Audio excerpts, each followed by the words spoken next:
डैमी candidate यहाँ पर खड़ा हुआ है तृणमूल कांग्रेस के जरिए।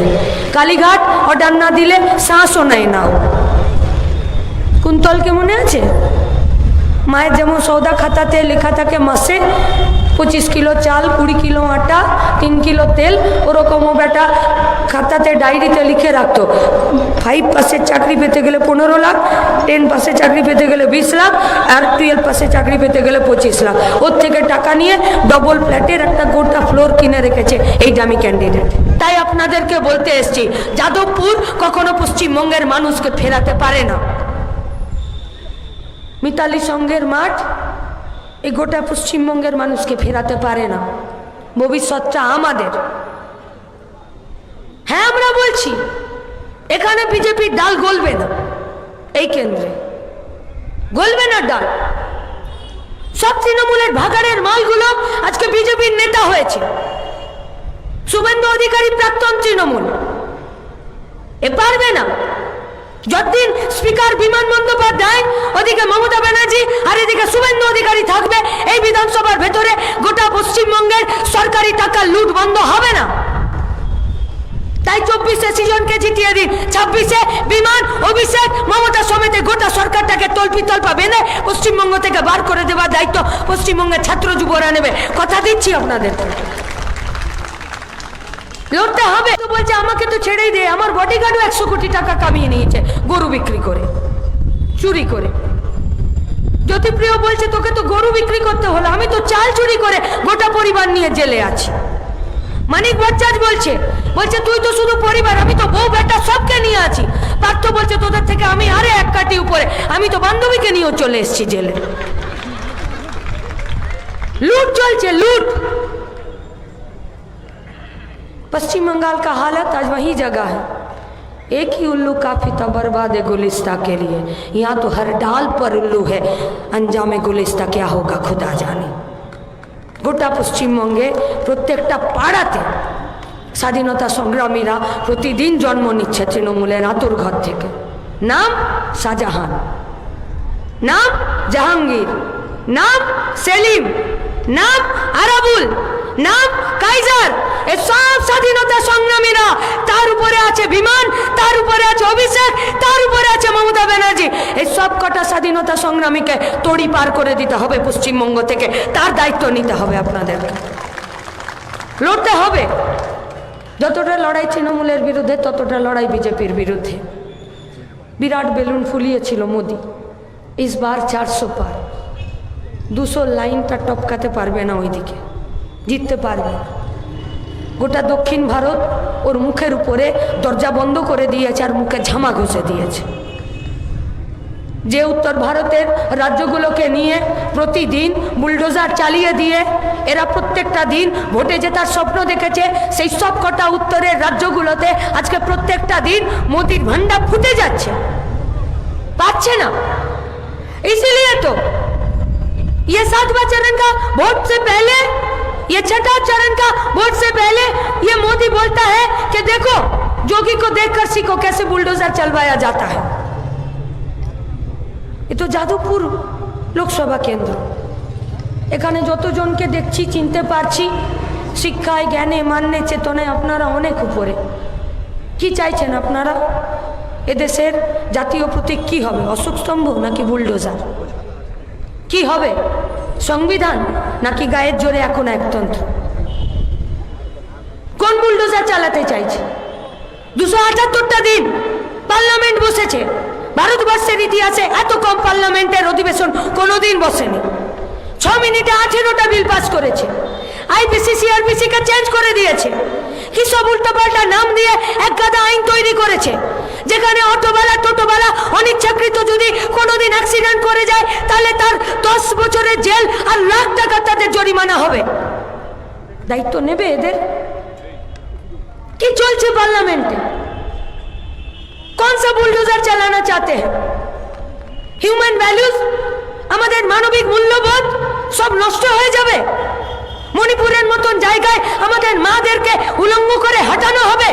आज सही मायर सही भारतेर सही हिंदुस्तान का जो बेटा है जो बेटी है वही ন্যাংটো হয়ে যাওয়া মায়েদের ছবিগুলোকে ভিডিওতে তুলে নিয়ে গোটা ভারতবর্ষে ছড়িয়ে দেবে। এটা ভারতবর্ষের জনগণ এই হিউম্যান ভ্যালুসগুলো এই মানবিক মূল্যবোধগুলোকে নিয়ে আমরা প্রতিদিন বেঁচে থাকতে পারবো? কিসের উপর বুলডোজার চালাতে চাইছে বিজেপি? আর্থিক বুলডোজার। 10% মানুষও নয়, এই গোটা ভারতবর্ষের মুট্ठी भर आदमियों के हाथ पर আমাদের গোটা ভারতবর্ষের সব সম্পত্তি।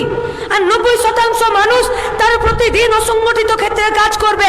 আর তাদের পিএসআই, তাদের রোগ, তাদের অসুখ, তাদের ভাত, তাদের ভবিষ্যৎ, তারা বুড়া হয়ে গেলে তারা কি ইনকাম করবে তার কোনো দায়িত্ব এই ভারতবর্ষের সংবিধান নেবে না, এই ভারতবর্ষের সরকার নেবে না।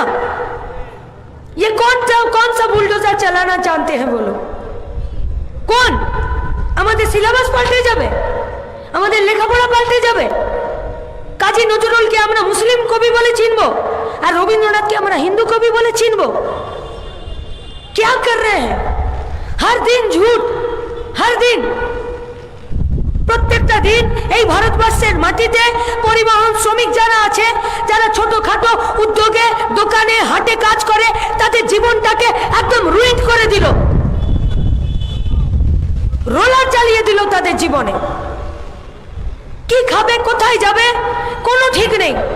পশ্চিমবঙ্গের গোটা এলাকাগুলো, ব্লকগুলো আজকে পুরুষ শূন্য হয়ে যাচ্ছে, সব চলে যাচ্ছে বাইরের রাজ্যে কাজ করতে। সেখানে কাজ করতে গিয়ে কি খাবে, কোথায় থাকবে? পুলিশের জুলুম, ঠিকাদার বেতন দিচ্ছে 1 মাস 2 মাস, কাজ না পেলে ফেরত আসছে, জানে না। এই গোটা সময়টা করোনার সময় থেকে লাল ঝান্ডা, এসএফআই, ডিওয়াইএফআই, শ্রমিক সংগঠন, কৃষক সংগঠন, এদের দিনের একটা গোটা সময় যায় যে পরিযায়ী শ্রমিকরা বাইরে আছে, কি করে ফিরবে, কি করে খাবে, আজকে বাড়িতেই অসুবিধা হয়ে গেলে কে দাঁড়াবে? কি পেল যাদবপুর? আগেরবার একটা এমপিকে পেয়েছিল, ওর নামের পাশে खिताब जुटा है लापता लेडीज, और इस बार एक डैमी कैंडिडेट यहाँ पर खड़ा हुआ है तृणमूल कांग्रेस के जरिए। कालीघाट और डान्ना दिले सांसों नहीं ना हो। कुंतल के मने आछे माয়ের যেমন সৌদা খাতাতে লেখা থাকে মাসে 25 কিলো চাল, 20 কিলো আটা, 3 কিলো তেল, ওরকমও বেটা খাতাতে ডায়েরিতে লিখে রাখতো। 5 পাসের চাকরি পেতে গেলে 15 লাখ, 10 পাসের চাকরি পেতে গেলে 20 লাখ, আর 12 পাসের চাকরি পেতে গেলে 25 লাখ। ওর থেকে টাকা নিয়ে ডবল ফ্ল্যাটের একটা গোটা ফ্লোর কিনে রেখেছে এই দামি ক্যান্ডিডেট। ইডির বাড়িতে যাওয়া আসা করে। এরা কাজ করবে পশ্চিমবঙ্গের জন্যে, আমাদের জন্যে। কারখানাগুলো বন্ধ, সেই কারখানার জমিতে নতুন করে কারখানা হবে না। কর্পোরেশনগুলো ইললিগাল কনস্ট্রাকশনের জন্য প্ল্যান পাস করে দিচ্ছে, তারপরে সেই আবাসনগুলো তৈরি হলে তার জমির ভ্যালুয়েশন কমিয়ে দিয়ে আর ফ্ল্যাটগুলোকে বেচে দিচ্ছে।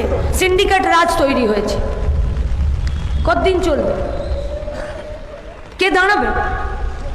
ভারতবর্ষের সরকার তারা এর বিরুদ্ধে একটা স্টেপ নিতে পারবে? পাল্টিবাজ নেতা, পাল্টিবাজ সরকার পশ্চিমবঙ্গের গণতন্ত্র রক্ষা করার কথা বলে, আর ত্রিপুরাতে বিজেপির সরকার সেখানে গণতন্ত্রকে কবর দিয়ে দিচ্ছে। এখানে টেট কেলেঙ্কারির বিরুদ্ধে হুম্মি করে, আর মধ্যপ্রদেশে ব্যাপক কাণ্ডে গণেশ উল্টে দিল বিজেপির সরকার। এখানে বলছে স্বচ্ছতার সাথে চাকরি দেব, আর বিহারে নতুন করে সরকারি চাকরি নেই। এখানে বলছে যার যা জমি আছে সেই জমিগুলো শাহজাহান, শিবু, উত্তমরা কেড়ে নিচ্ছে, আমরা জমি দেব। আর উত্তরপ্রদেশে আদিবাসী দলিতদের জমিগুলোকে প্রত্যেক দিন যোগী राज्य কেড়ে নিচ্ছে। पलटीबाज नेता झूठ बोलता है। आज भाजपा का पार्टी का काम सिर्फ यही जगह पर आकर खड़े हैं। एक ही नारा, एक ही काम, झूठ बोलो सुबह शाम, पकड़े जाओ तो जय श्री राम। धर्म के नाम पर इस पश्चिम बंगाल में और इस भारतवर्ष में वो लोग आपको और हमको बांटना चाहते हैं। আমরা কাজের দাবিতে, পেটের ভাতের দাবিতে মাথায় একটা ছাদের দাবিতে, সৎ পথে রোজগারের দাবিতে যখন এই গোটা ভারতবর্ষে আমরা একটা অন্য বিকল্প সরকার আনার কথা বলছি, তখন আমরা শুধুমাত্র আপনাদের উপরে ভরসা করে বলছি, বিশ্বাস রাখুন বিকল্প সরকার 2024-এ দিল্লিতে তৈরি হবে। বিকল্প সরকার তৈরি হলে কৃষক বিরোধী আইন, শ্রমিক বিরোধী আইন, নতুন জাতীয় শিক্ষা নীতি, ইলেকট্রিকের বিল 2020 সব কটাকে বাতিল করে দিয়ে ফেলে দেওয়া থুতু মোদিকে চাটা করাবো, তার জন্য সৃজনরা পার্লামেন্টে যাবে।